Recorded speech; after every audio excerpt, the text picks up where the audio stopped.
আজ একটু অন্যরকম একটা ভিডিও তোমাদের সাথে শেয়ার করছি। কোনো কাজকর্ম নয়, কোনো রান্নাবান্না নয়। যাচ্ছি আমার একটা বোনের বাড়িতে, আমার বাড়ির পাশাপাশি নেল এক্সটেনশন করাতে। আমি ওর মডেল হয়েছিলাম। এই নিয়ে 3rd টাইম আমি ওর মডেল হলাম। ও আমার যে আগের যে স্কুলের বান্ধবী ওর বোন। বাচ্চা একটি মেয়ে নিজের পড়াশোনার পাশাপাশি হাতের এই টুকটাক কাজগুলো ও শিখেছে।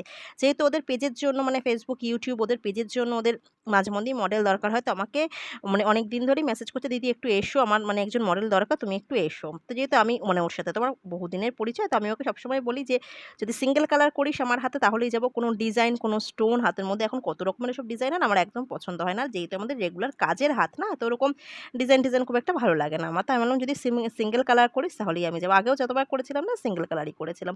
তো ভীষণ সুন্দর ও মানে ওর কাজটাকে করে আর খুব সুন্দরভাবে স্টেপ বাই স্টেপ আমার হাতের মধ্যে সেটা এপ্লাইও করলো। আর এই যে ওর পেজের জন্য ও আমাকে যেভাবে হাতটা রাখতে বলছিল, তো এটা ওর ভিডিওটা করেছিল, সেটা আমি আমার এই ভিডিওতে অ্যাড করে দিলাম, সেভাবেই করেছিলাম।